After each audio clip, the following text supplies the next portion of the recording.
नमस्कार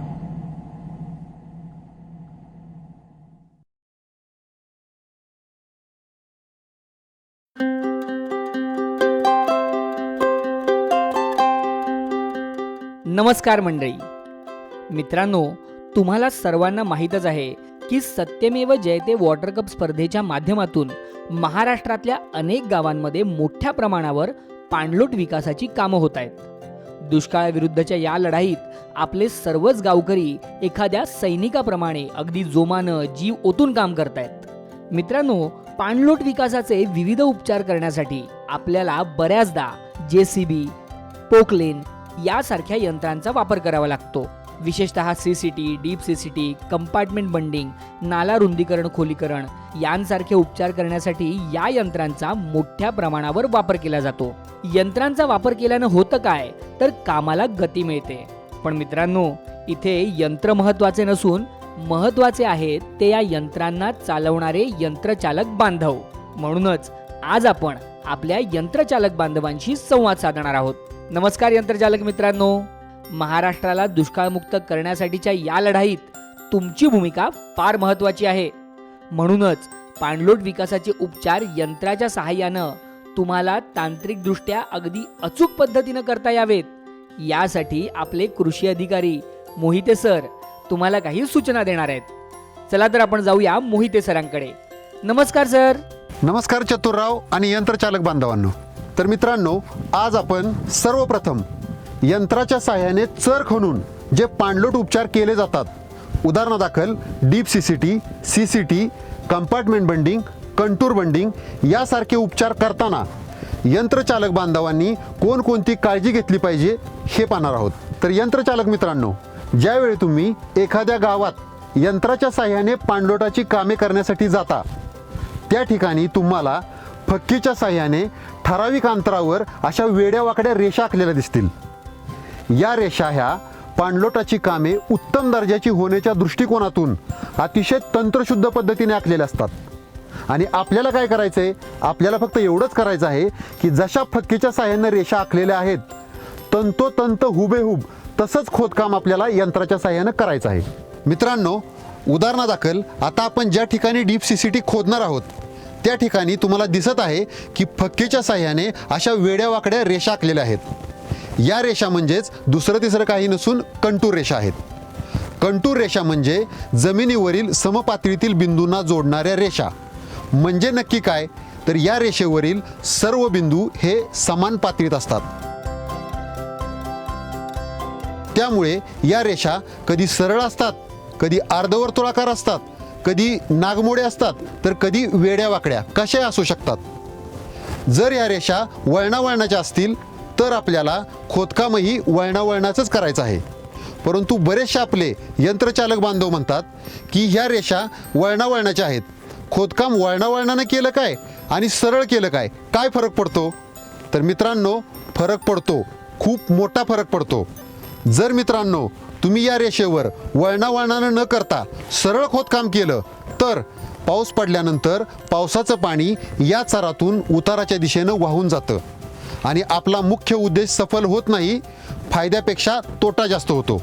त्या दृष्टिकोनातून ह्या रेषा फक्कीच्या साहाय्याने जशा आखलेल्या आहेत, तंतोतंत हुबेहूब तसंच खोदकाम आपल्याला करायचं आहे. लक्षात आलं ना? मित्रांनो, आम्हाला माहीत आहे की असे कंटूर रेषेप्रमाणे वळणं घेत घेत यंत्राच्या सहाय्यानं खोदकाम करणं हे तुमच्यासाठी फार प्रयत्नपूर्वक करायचं काम असतं. पण मित्रांनो, जरा धीरानं, सबुरीनं तुम्ही हे काम केलं तर हे काम तंत्रशुद्ध पद्धतीनं होईल आणि पाणलोटाचा उपचार अचूक होऊन त्याचा सर्वांनाच भरघोस फायदा होईल आणि हे करण्यामध्ये तुमचा वाटा मोलाचा असेल. म्हणून हे काम तुम्ही जरा काळजीपूर्वक केलं की झालं. चला तर पुन्हा जाऊया मोहिते सरांकडे. मित्रांनो, या ठिकाणी आपल्याला डीप CCT खोदण्यासाठीच्या 3 लाईनी आखलेल्या आहेत. आता आपण या लाईनीतील पहिल्या लाईनीवर जाऊया आणि तिथं प्रत्यक्ष पाहूया की हे चर कशा पद्धतीने आखलेले आहेत. या पहिल्या ओळीमध्ये पहिला चर 20 मीटरचा आखल्यानंतर 2 मीटरचं अंतर सोडून परत दुसरा चर आखलेला आहे. अशा पद्धतीने एक चरांची शृंखला मिळवलेली आहे. आता आपण दुसऱ्या ओळीकडे जाऊया. या दुसऱ्या ओळीतील पहिला चर हा पहिल्या ओळीतील चराच्या बरोबर खाली नाही तर पहिल्या ओळीतील 2 चराच्या मध्ये जो आपण गॅप ठेवला आहे ना, त्याच्याबरोबर खाली आखलेला आहे. हे केल्यामुळं काय होतं तर मित्रांनो, ज्यावेळी पाऊस पडतो आणि पहिल्या ओळीतील चर हे पाण्यानं पूर्ण भरतात, त्यावेळी त्या चरातील अतिरिक्त पाणी खाली येऊन दुसऱ्या ओळीतील चरात साठवलं जातं. त्या दृष्टिकोनातून या चरांची आखणी केलेली असते.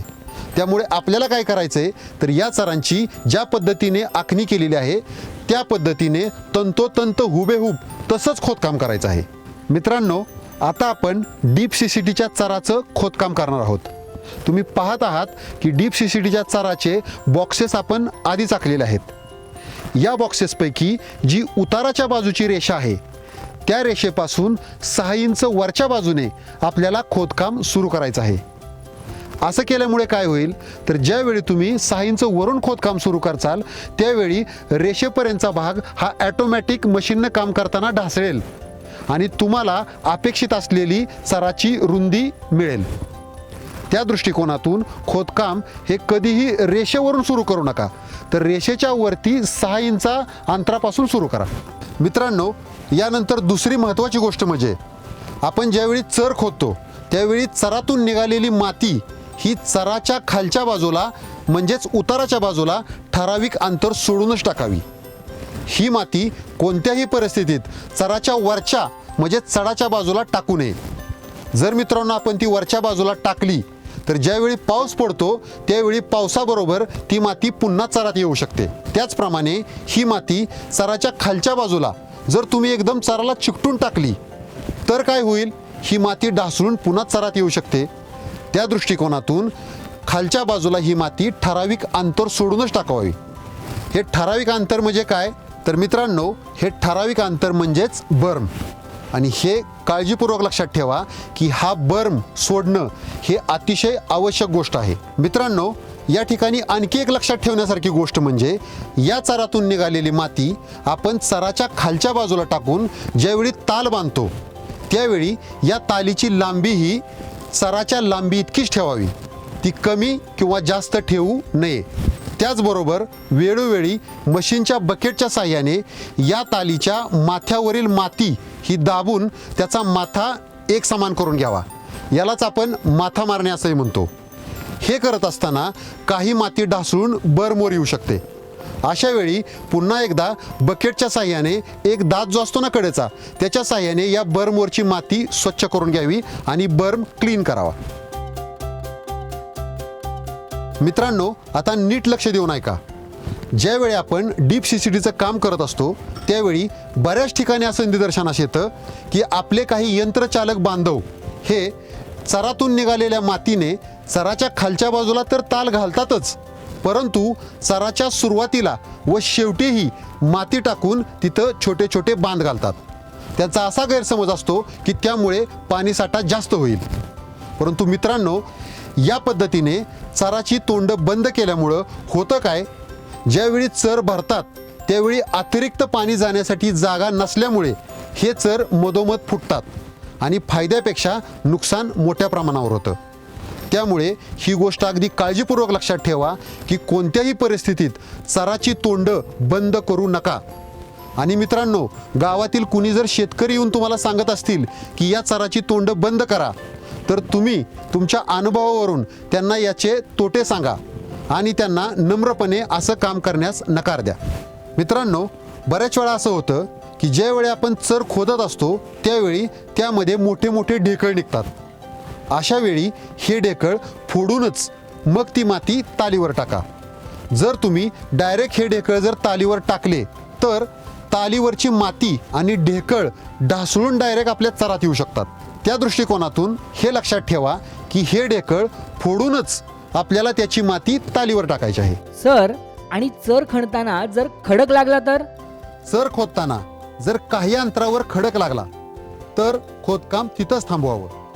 खडक फोडून खाली जाण्याचा प्रयत्न करू नये. परंतु मित्रांनो, अशा परिस्थितीत तुम्ही खोली तर वाढवू शकत नाही, पण चराची रुंदी स्थानिक परिस्थितीचा विचार करून वाढवू शकता, जेणेकरून आपल्या चराचा पाणीसाठा हा कायम राहील. मित्रांनो, आता तुम्ही पाहत आहात की या ठिकाणी आपल्याला खडक लागलाय, परंतु किती तर अर्धा मीटर खोदल्यानंतर मग आपल्याला खडक लागला. अशा परिस्थितीत आपण आणखी खोल तर जाऊ शकत नाही. अशा वेळी आपण या चराची रुंदी थोडी वाढवून आपल्याला अपेक्षित पाणीसाठा आपण इथं करू शकतो. म्हणून या ठिकाणी आपण चराची रुंदी थोडी वाढवित आहोत. पण मित्रांनो, लक्षात ठेवा, ही चराची रुंदी वाढवताना ती चराच्या वरच्या दिशेने वाढवा. खालच्या दिशेला जिथे ताल आहे त्या दिशेने वाढवू नका. सर, सीसीटी किंवा डीप सीसीटीचं काम करताना जर मध्ये झाड असेल तर मित्रांनो, लक्षात घ्या, जल आणि मृदसंधारणाबरोबरच वृक्ष संवर्धन ही अतिशय महत्त्वाचं आहे. तुम्हाला माहीतच असेल की झाडाची मुळं ही माती घट्ट ठेवून जमिनीची धूप तर थांबवतातच, पण त्याचबरोबर पावसाचं पाणी जमिनीत मुरवण्याच्या दृष्टीने अतिशय महत्त्वाची भूमिका बजावतात. बऱ्याचशा आपल्या यंत्रचालक बांधवांच्या डोक्यात असा प्रश्न येतो की आखणी करताना तर झाडाच्या बुडक्यातून आखणी करत पुढे गेलेले आहेत, मग खोदकाम करताना काय करायचं?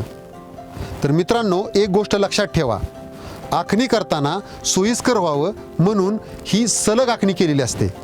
परंतु तुम्ही खोदकाम करताना झाडाच्या दोन्ही बाजूला 2-2 मीटर अंतर सोडूनच खोदकाम करावं. आणि जर काही गावातली लोक तुम्हाला सांगायला लागली की ही झाडं उपटून टाका, तर त्यांना ह्या झाडाचं महत्त्व तुम्ही पटवून द्या आणि त्यांना झाडं उपटण्यापासून परावृत्त करा. काय यंत्रचालक मित्रांनो, लक्षात येतंय ना? तर आता नाला रुंदीकरण खोलीकरण करताना नक्की काय काळजी घ्यावी सांगणार आहेत मोहिते सर. आता आपण ज्या नाल्यामध्ये उभे आहोत, या नाल्यावरती एक जुना सिमेंटचा बंधारा आहे. हा जवळजवळ 8 ते 10 वर्षापूर्वीचा बंधारा आहे. त्यामुळे आपल्याला दिसत आहे की या नाल्यामध्ये मोठ्या प्रमाणावर गाळ साठलेला आहे. आज आपण या नाल्यातील हा गाळ बाहेर काढताना, म्हणजेच नाल्याचं रुंदीकरण खोलीकरण करताना कोणकोणती काळजी घेतली पाहिजे हे पाहणार आहोत. तर मित्रांनो, सगळ्यात पहिली एक गोष्ट लक्षात घ्या की हे नाला रुंदीकरण खोलीकरण करण्याचा मुख्य उद्देश काय आहे? तर नाल्यात साठलेला गाळ हा बाहेर काढणे आणि त्याचबरोबर जास्तीत जास्त पाण्याला जमिनीत मुरायला लावणे.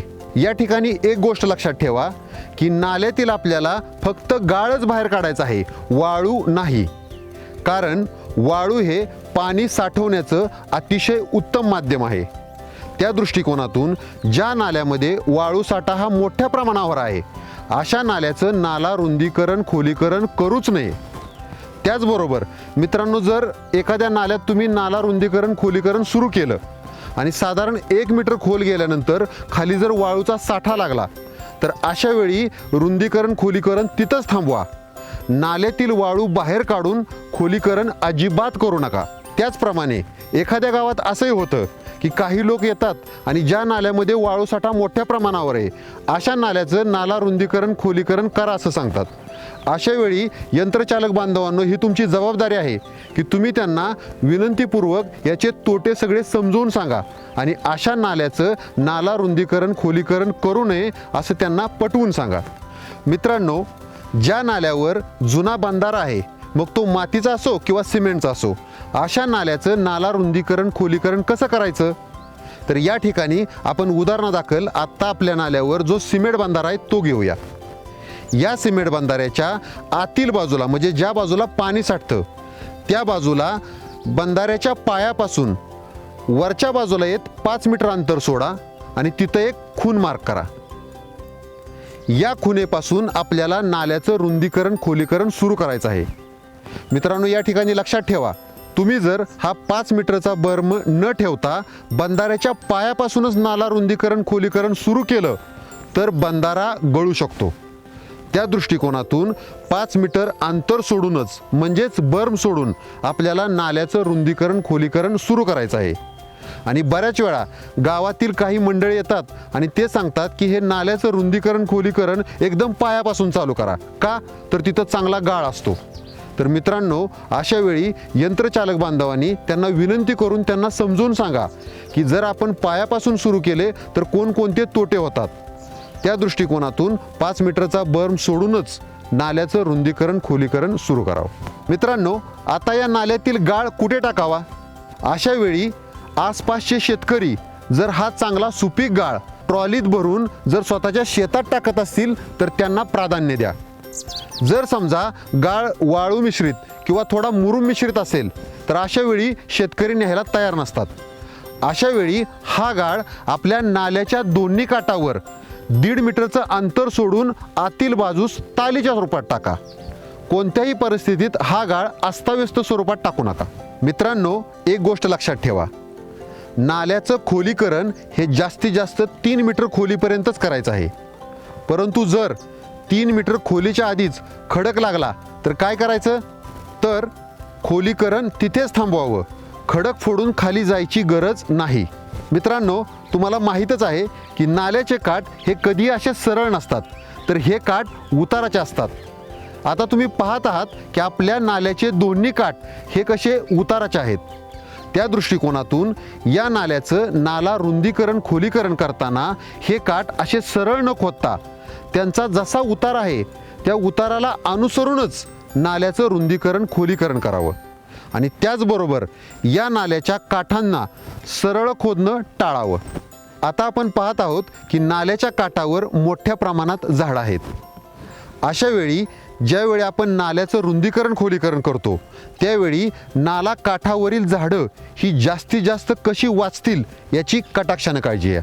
कारण तुम्हाला माहीतच आहे की ही झाडांचं जल आणि मृदसंधारणामध्ये किती महत्त्व आहे. त्या दृष्टिकोनातून नाल्याच्या काठावर असणाऱ्या झाडांना कमीत कमी इजा पोचेल अशा पद्धतीने नाल्याचं रुंदीकरण खोलीकरण करावं. मित्रांनो, या ठिकाणी एक गोष्ट लक्षात ठेवा, नाला जर तुमचा वळणावळणाचा असेल तर नाल्याचं रुंदीकरण खोलीकरणही वळणावळणानंच करावं. नाला सरळ करण्याचा किंवा त्याचा मार्ग बदलण्याचा प्रयत्न करू नये. जर तुम्ही नाल्याचा मार्ग बदलण्याचा प्रयत्न केला तर आसपासच्या जमिनीला धोका पोचू शकतो. सर, नाल्याचं खोलीकरण 3 मीटरपर्यंत करावं हे तर ठीक आहे, पण नाल्याच्या काठांना कुठून खोदायला सुरुवात करावी? आपण जर सिमेंट बंधाऱ्याचं नाला रुंदीकरण खोलीकरण करत असू तर सिमेंट बंधाऱ्यात पाणी ज्या पातळीनं साठतं ती पातळी नाल्याच्या काठाला ज्या ठिकाणी जुळते त्या पातळीच्या खालीच आपल्याला नाल्याचं रुंदीकरण खोलीकरण करायचं आहे. त्या पातळीच्या वरती कोणतेही नाल्याचं रुंदीकरण अथवा खोलीकरण करू नका, अथवा त्या पातळीच्या वरती स्पर्शही करू नका. आणि जर तुम्ही माती नाला बांधाचं नाला रुंदीकरण खोलीकरण करत असाल तर सर्वात सुरुवातीला ही गोष्ट लक्षात घ्या, सांडव्यात जी पाण्याची पातळी आहे, म्हणजे ज्या लेवलनं पाणी हे सांडव्यातून बाहेर जातं ती पातळी नाल्याच्या काठाला ज्या ठिकाणी बरोबर जुळते त्याच्या खालीच आपल्याला नाल्याचं रुंदीकरण खोलीकरण करायचं आहे. त्या पातळीच्या वरती साधं बकेटही लावू नका. सर, बऱ्याचदा नाल्यातून गावातल्या पाईपलाईन्स गेलेल्या असतात, अशा वेळी काय करावं? सगळ्यात सुरुवातीला पाईपलाईन कुठून गेली ती एक लाईन मार्क करून घ्या. त्या रेषेच्या पुढे 1 मीटर आणि मागे 1 मीटर अशी 2 मीटर जागा सोडून द्या आणि उर्वरित सर्व नाल्याचं नाला रुंदीकरण खोलीकरण पूर्ण करून घ्या. झालं तर यंत्रचालक मित्रांनो, तुम्ही फक्त एवढी काळजी घेतली तर आपली पाणलोटाची सर्व कामं ही तंत्रशुद्ध पद्धतीने होतील आणि गावाच्या गावं पाणीदार होतील. आणि ही गावं पाणीदार करण्यामागे तुमचा सिंहाचा वाटा असेल. मोहिते सर, खूप खूप धन्यवाद.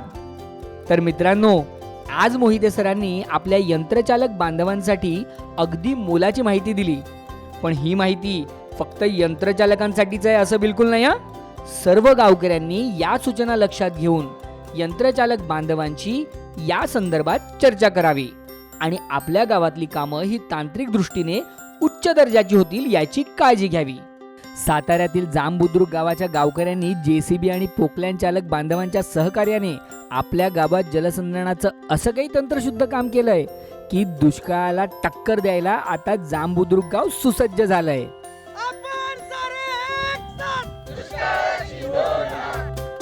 बघितलात हा उत्साह? आणि म्हणूनच यंत्रचालक मित्रांनो, सर्वांनी एकत्र येऊन अपार मेहनत घेऊन महाराष्ट्राला दुष्काळमुक्त करण्यासाठीची ही मोहीम म्हणजे तुमच्यासाठी सुद्धा फार मोठी संधी आहे. आम्हाला माहिती आहे तुम्ही सुद्धा जीव ओतून हे काम करणार आहात आणि गावागावाला पाणीदार करण्याच्या या कामात एखाद्या वॉटर हिरो प्रमाणेच खूप महत्त्वाची भूमिका बजावणार आहात. चला तर मित्रांनो, आता आपण सगळे मिळून नव्या जोमानं कामाला लागूया आणि आपापल्या गावाला पाणीदार करूया.